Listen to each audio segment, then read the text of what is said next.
안녕하십니까. 오늘 말씀은 사도행전 4장 1절에서 30절 말씀을 읽겠습니다. 요 절은 12절 다른 이로서 구원을 받을 수 없나니 천하 사람 중에 구원받을 만한 다른 이름을 우리에게 주신 일이 없음이라 하였더라. 우리는 그 사도행전 1장에서 3장을 통해서 성령께서 어떻게 역사하셨고 어떻게 초대교회를 탄생시키셨으며 어떤 능력과 기적을 나타내셨는지에 대해서 지금까지 읽었습니다. 베드로는 안전뱅이를 일으켜 세우신 분은 내가 아니라 너희들이 십자가에 못 박혀 죽으신 나사렛 예수 그리스도라 증거했고, 그 설교를 듣고 3,000명이 회개하고 세례를 받았습니다. 그러나 그 설교를 듣고 모든 사람이 좋아하지는 않았습니다. 사도들이 백성들에게 말할 때 대제사장들과 성전 맡은 자가 사두개인들이 이르러 이 예수 안에 죽은 자의 부활이 있다고 백성을 가르치고 전함을 싫어하여 예수님의 복음을 듣고 두 부류로 갈라졌는데, 은혜를 받은 사람들이 있었지만 본문처럼 싫어하는 자들이 있었다는 것입니다. 이제 처음으로 복음을 반대하고 거부한 세력들이 등장을 하게 됩니다. 그들은 하나님의 역사하신 사건을 보고 가장 기뻐하고 찬양하고 감사해야 할 성전에서 봉사하는 자들이었습니다. 대제사장들은 사실은 순번대로 레위인들에게 돌아가면서 하는데, 실제로 제사장들 친족을 세워서 자기들끼리 많은 이익을 누리고 있었던 자들이었습니다. 하나님께 제물을 드리려고 가지고 오는 많은 사람들이 흠없고 점없는 것을 드려야 하는데, 그들은 흠 있고 점없는 것을 싼 값에 사서 또 상인들이 에게 어느 정도 제사장들에게 리베이트를 주면 그 제물을 컨펌을 해주고, 제사장들은 이거에 합당하다고 사인을 해줘서 많은 유익을 착복하는 게 제사장들, 주로 이제 사두개인들이죠. 그래서 공생의 기간 예수님은 이런 타락된 성전을 청소하시고 열매 없이 잎만무성한 무화과 나무를 저주하셨습니다. 또한 제사장들은 하늘과 땅을 잇는 중보자의 그림자 역할을 해야 했습니다. 그러나 진정한 중보자 예수 그리스도께서 오셔서 진정한 중보자가 되셨습니다. 현재 제사장들은 자신들이 밥그릇이 이제 흔들리게 되어 참을 수가 없었던 것입니다. 성전 맡은 자들이 이제 대부분 사두개인들인데, 이들은 바리새인들과 또 달랐습니다. 바리새인들은 그래도 영을 믿고 메시아 사상을 믿고 부활도 믿었지만, 그러나 사두개인들은 산자의 비유에서 읽었듯이 다 믿지 않고 철저히 현실주의자들로 영적인 것이나 죽음에 대해서 불신했습니다. 그들에게 있어서 이 땅의 부와 명예, 잘 먹고 잘 사는 것이 전부였습니다. 그래서 그들은 어떻게 했습니까? 그들을 잡음에 날이 이미 저물었으므로 이튿날까지 가두었으나, 그들은 사도들을 신문하기 위해서 폭력을 동원해서 체포했습니다. 그런데 놀라운 것은 4절 말씀을 들은 사람 중에 믿는 자가 많으니 남자 수가 5,000명이나 되더라. 예수 믿는 자들을 감옥에 넣고 핍박이 시작했음에도 불구하고 예수 믿는 남자만 5,000명, 실질적으로는 여자와 어린아이까지 포함하면 10,000명이 넘었다는 것이 아닙니까? 이런 놀라운 역사가 있었던 것입니다. 사도행전의 전체 줄거리를 두 가지로 요약을 해보면, 하나는 핍박과 고난받는 것이 밖에 있는 것이 아니라 안에 있다는 것이고, 또 하나는 고난이 올수록 교회는 성장한다는 것인데, 지금 한마디로 고난과 핍박 속에서 교회는 부흥하고 있는 것을 볼 수 있습니다. 초대교회가 12명에서 이제 120명, 3,000명, 5,000명에서 이제 10,000명으로 성장한 비결은 교회 조직도 건물도 없었지만 성령의 바람이 부니까, 어디서 오는지 모르지만 하나님의 사람들이 모여들어 부흥을 이루고 있는 것입니다. 또한 이들이 말씀을 들은 사람 중에 믿는 자가 5천 명이라고 했는데 말씀을 들었습니다. 그들은 설교 말씀을 듣고 성경 공부를 하고 또 날마다 큐티를 하고 성경 통독을 하였습니다. 씨 뿌린 자의 비유에서 말씀처럼 말씀의 씨가 옥토에 부러지니 이 칼 같은 이 날카로운 면도 칼보다 더 예리한 이 말씀의 운동력이 있어서 30배, 60배, 100배의 결실을 맺어 5천 명이나 되는 놀라운 부흥의 역사가 있었다는 것입니다. 오 이튿날 관리들과 장로들과 서기관들이 예루살렘에 모였는데 대제사장 안나스, 가야바, 요한, 알렉산더 및 대제사장의 문중이 다 참여하여 여기서 우리가 알 수 있는 것은 예수님 당시 처형에 가담했던 사람들, 장로들, 서기관들, 4명의 대제사장들, 문중에 있는 사람들이 다 그대로 다시 모였다는 것입니다.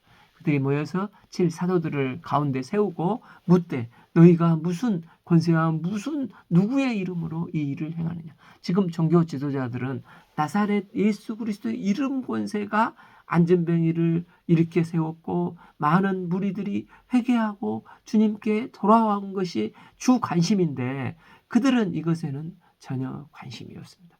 그들의 관심은 오직 우리에게만 영적인 특허권이 있는데 무슨 권세로 니네들 마음대로 말씀을 선포해서 우리 이 권위에 도전을 하느냐 하는 질문을 하고 있는 것입니다. 그들이 예수님의 십자가 지시기 전에 질문과 똑같은 질문을 합니다. 마태복음 21장 23절 하반부를 보면 내게 무슨 권위로 이런 일을 하느냐 또 누가 이 권위를 주느냐 이런 상황이 되면 온금이 떨리고 사지가 마비되고 참 말이 꼬여서 이 무시무시한 종교 지도자들 세력 앞에 위축이 될 수밖에 없지 않겠습니까?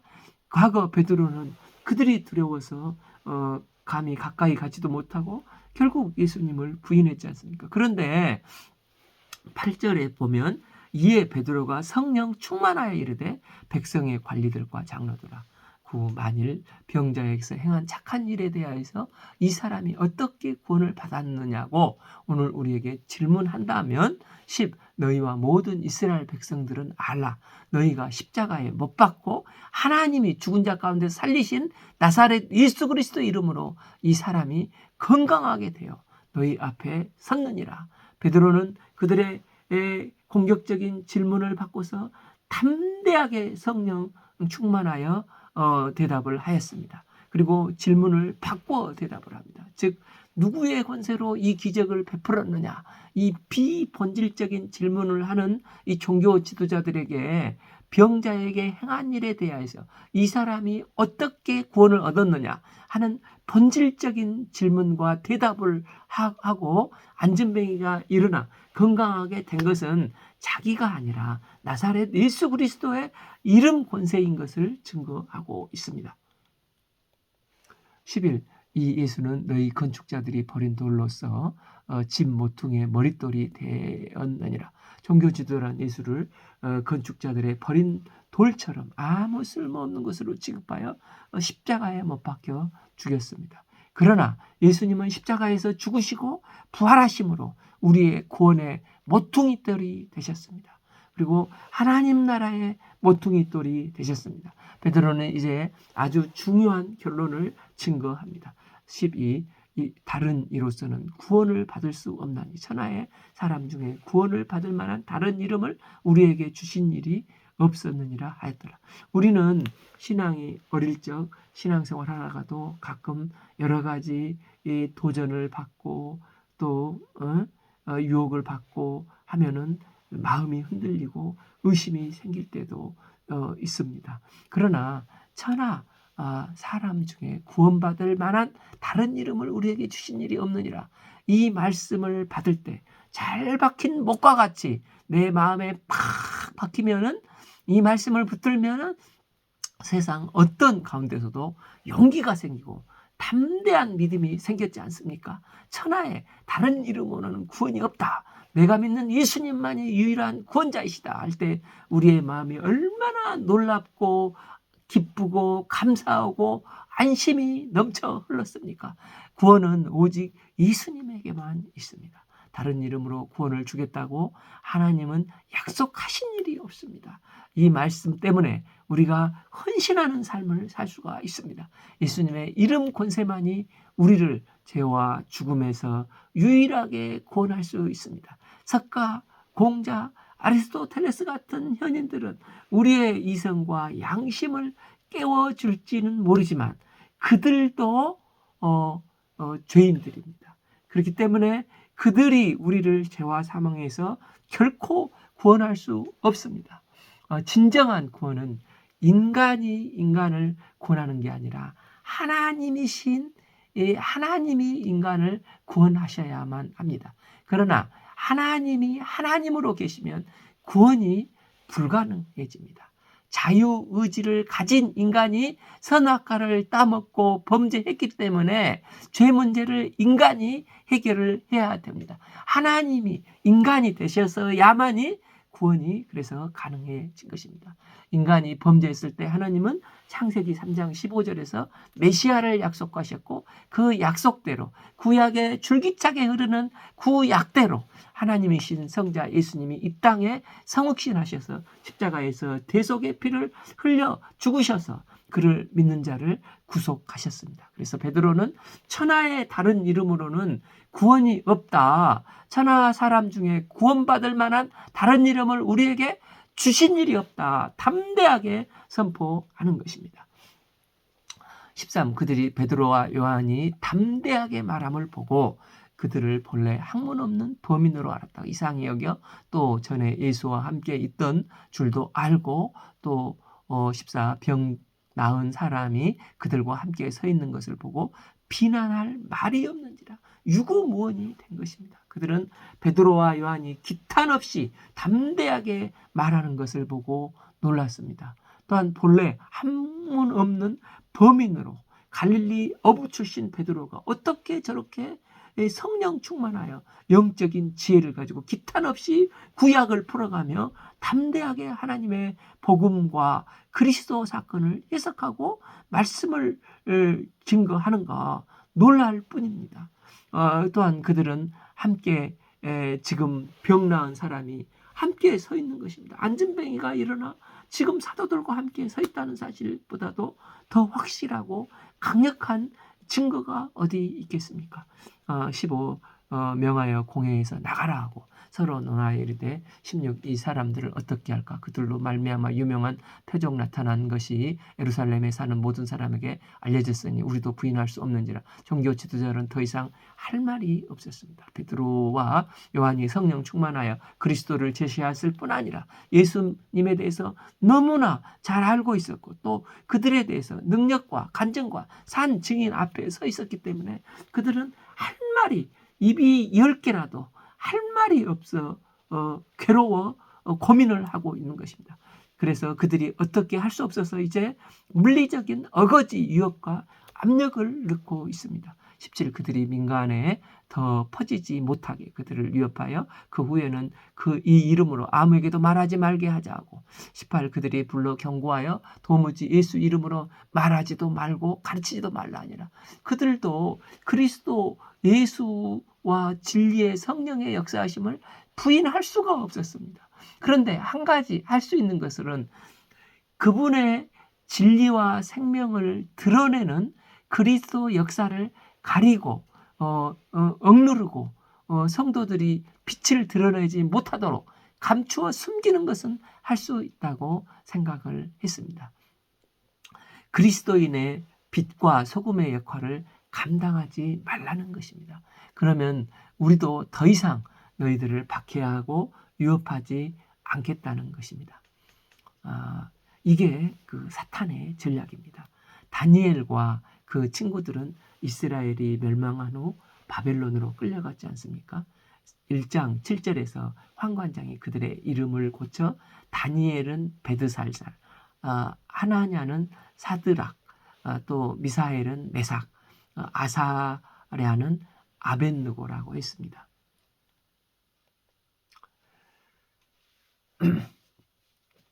그래서 다니엘에게 그 땅의 언어와 문화, 음식, 모든 것을 심어 넣고 이름을 바꾸어 버렸지 않습니까?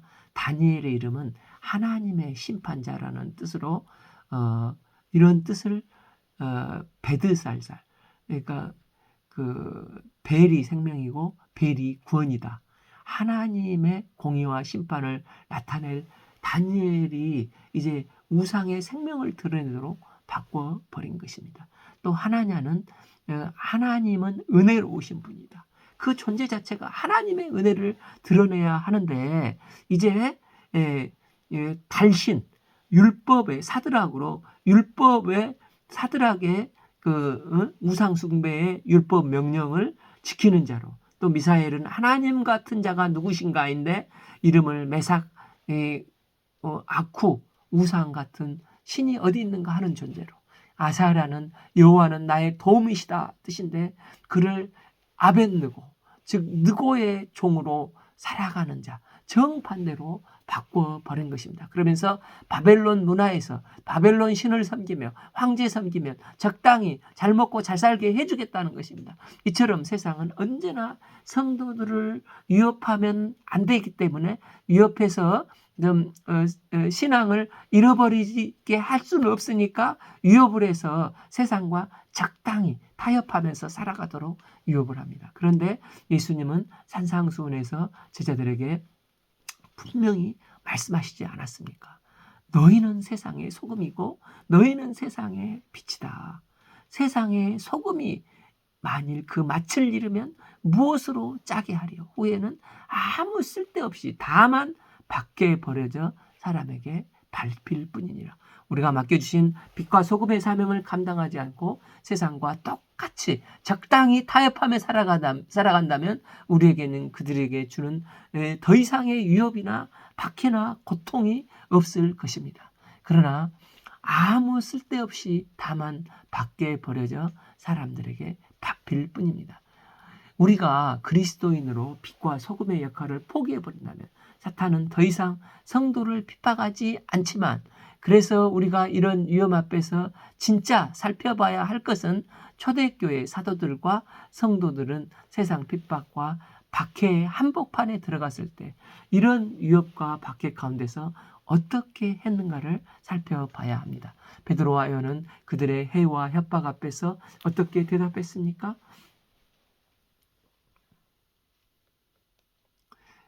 19 베드로와 요한이 대답하여 이르되 하나님 앞에서 너희 말을 듣는 것이 하나님의 말씀을 듣는 것보다 옳은가 판단하라. 그들은 사람의 말을 듣는 것보다 하나님의 말씀을 더 큰 권위와 절대적인 우선순위에 두었습니다. 우리가 교회에 나와 예배드리는 사람의 신앙은 크게 두 가지로 구분할 수 있을 것입니다. 즉 나를 위해서 하나님이 계시는가, 아니면 하나님을 위해서 내가 존재하는 것이냐는 것입니다. 내 건강, 내 직업, 내 가정, 내 불안, 내 염려, 내 미래, 내 구원을 위해서 하나님이 나의 도구로 필요하다고 여기는가, 아니면 하나님의 영광을 위해서 내가 존재하는 것으로 여기느냐는 것입니다. 내가 교회에 온 이유는 무엇이고 나는 어디에 속해 있는 것입니까? 베드로와 사도들은 하나님 우선주의, 하나님 제일주의, 하나님 절대 신앙이 있었습니다. 사도 바울도 갈라디아서 성도들에게 분명히 증거했습니다. 갈라디아 1장 10절, 이제 내가 사람들을 좋게 하랴, 하나님께 좋게 하랴, 사람들에게 기쁨을 구하랴. 내가 지금까지 사람들의 기쁨을 구하였다면 그리스도의 종이 아니니라 했습니다. 만일 내가 사람의 말을 듣는 것이 옳은 것인가, 하나님의 말씀을 듣는 게 옳은 것인가, 우리가 성령의 도우심으로 우리의 신앙 양심을 하나님을 기쁘시게 해드리고 그분의 영광을 드러내는 하나님이 기뻐하시는 신앙인이 될 수 있기를 기도합니다. 베드로와 요한은 이때 뭐라고 합니까? 20, 우리는 보고 들은 것을 말하지 아니할 수 없다. 엄밀히 말해서 복음이란 이론이나 논리나 철학이나 생각이 아니라 생명 그 자체입니다. 그런 의미에서 복음은 지식적이보다도 체험적입니다. 그래서 베드로와는 우리를 보고 들은 것을 말하지 아니할 수 없다라고 했습니다. 성도가 예수님을 증거하지 못하는 이유는 복음을 눈으로 보고 듣고 손으로 만지는 경험이 없기 때문에 그렇습니다. 지식과 이론으로 아는 예수님을 험한 세상에 가서 증거한다는 게 쉽지 않습니다. 그러나 체험적으로 만난 나의 예수님, 나의 하나님을 만났을 때 전혀 내가 복음을 증거하지 않으면 견딜 수 없는 예수님의 마음이 드는 것입니다. 그래서 사도 베드로는 우리가 보고 들은 것을 말하지 않을 수 없다라고 말을 했습니다.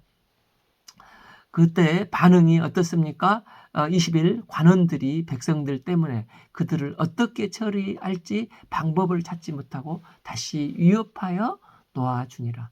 얼마나 통쾌합니까? 얼마나 시원합니까? 사단은 골리앗처럼 그 위협만 합니다. 또 마치 우는 사자처럼 덤벼들려고 으르렁거립니다. 그러나 우리가 복음에 굳게 서서 우리가 보고 들은 것을 말하지 아니할 수 없다. 이렇게 하면은 사단은 기겁을 하고 한 길로 왔다 7길로 혼비백산해서 도망칩니다.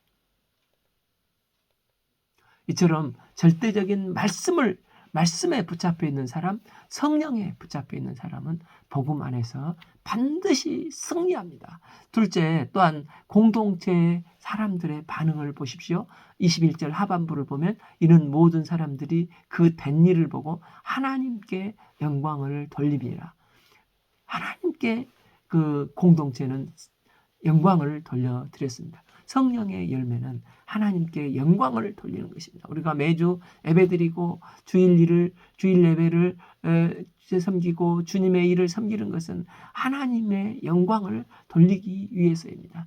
이것이 진실된 것인지 거짓인 것인지를 판가름하는 기준은 그 결과가 하나님께 영광이 되는지에 달려 있습니다. 아무리 좋은 의도로 했다 할지라도 사람이 영광을 받고 칭찬을 받는 것은 다 잘못된 것입니다. 22. 이 표적으로 병 나은 사람은 40여 세나 되었더라.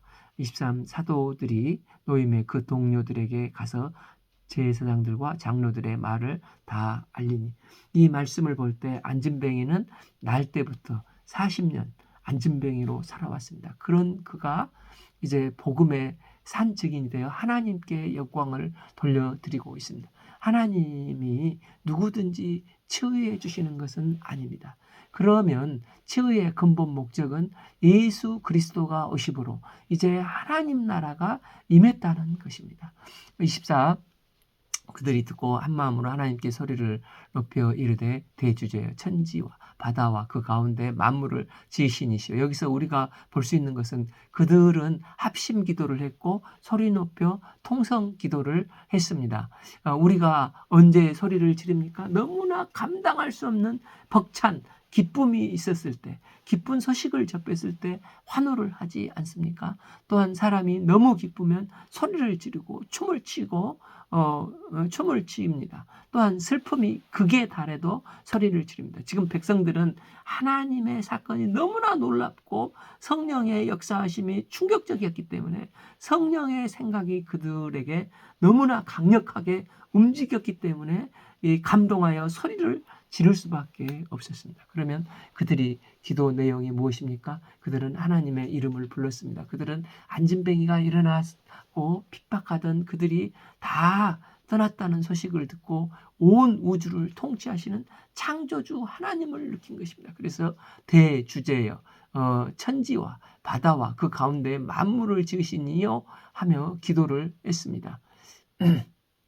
25. 또 주의 종 우리 조상 다윗의 입을 통하여 성령으로 말씀하시기를 어찌하여 열방이 분노하며 족속들이 허사를 경험하는 것. 그들이 인식했던 하나님은 성령으로 미리 말씀하신 하나님이십니다. 하나님은 창조주 하나님이시면서 우리를 구원하기 위해서 계획하시고 약속대로 역사 속에서 개입하시고 예수 그리스도를 성령을 통해서 미리 말씀하셨습니다.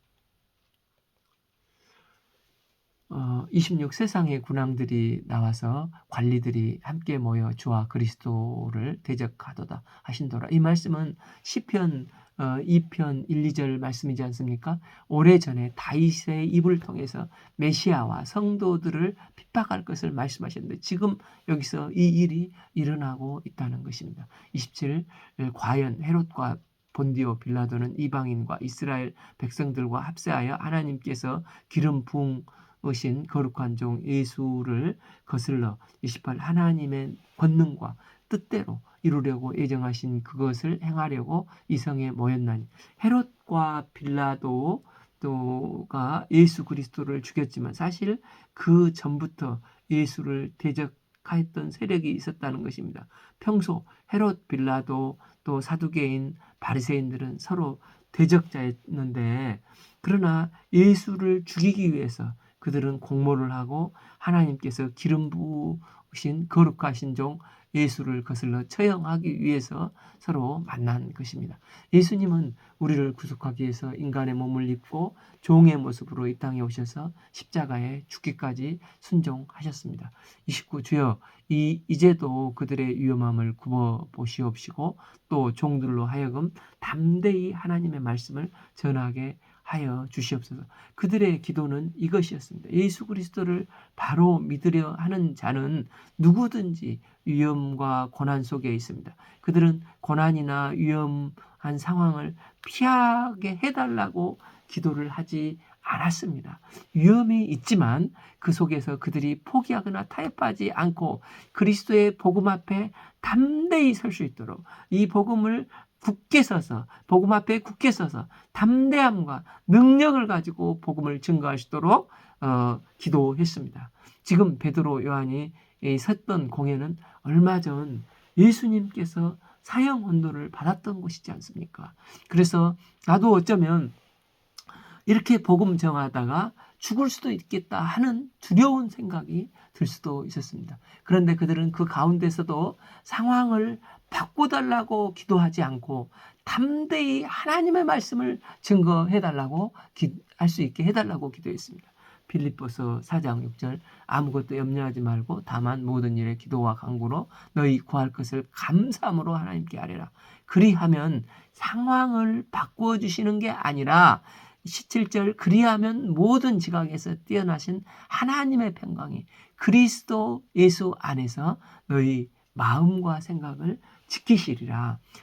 기도하면 우리를 성령님께서 굳건하게 지켜주시고 담대하게 하는 기도이지 상황을 바꿔주는 것은 2차적인 일이라는 것입니다. 사도 바울도 에베소서 6장 19절에서 또 나를 위하여 구할 것은 내게 말씀을 주사 나로 입을 열어 복음의 비밀을 담대히 알게 앞서서.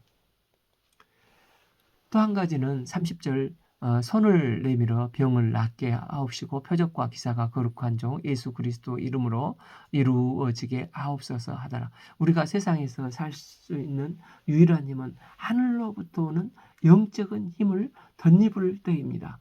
사도행전에서는 그 능력이 병 고치는 기사와 표적 등으로 이게 표현되었습니다. 이렇게 기도함을 통해서 여기 주님이 계신 것을 느끼도록 해 주십시오. 우리를 놓지 마시고 동행해 주십시오 하고 기도를 하는 것입니다. 31 빌기를 다음에 모인 곳에 진동하더니 무리가 다 성령이 충만하여 담대히 하나님의 말씀을 전하니라. 기도의 응답은 모인 곳이 진동했다는 것입니다. 이는 하나님은 우주 전체를 흔드시는 만유의 주제이시라는 것입니다. 지금 눈앞에 그들을 두려워하는 것보다 온 우주를 흔드시는 분이시지만 여호와께서 너희와 함께 있다. 이걸 하나님은 보여주고 싶으셨던 것입니다. 그래서 우리가 성령 충만함으로 응답을 받습니다. 기도할 때 우리가 성령 충만함을 받게 됩니다. 우리는 기도 없이도 도덕적으로 살 수 있고 좋은 남편, 좋은 아내, 좋은 부모가 될 수 있을 것입니다. 그러나 기도 없이는 그리스도인의 남편, 그리스도인의 아내, 그리스도인의 부모가 될 수 없습니다. 그리스도가 내게 주신 사명을 기도 없이 감당할 수가 없습니다. 착한 사람은 될 수 있을지 몰라도 거룩한 하나님의 사람은 될 수가 없습니다. 기도를 하는 순간 우리 안에 성령이 충만하게 됩니다. 기도할 때 그리스도의 영이 넘쳐 흘러 그분의 사명을 감당할 수가 있습니다. 우리가 기도에 더욱더 깊어지고 농도가 더욱 깊어져서 그리스도의 영이 충만한 개인과 저희 공동체가 될 수 있기를 기도합니다. 오늘 말씀은 사도행전 4장 1절에서 31절 말씀을 읽었습니다. 감사합니다.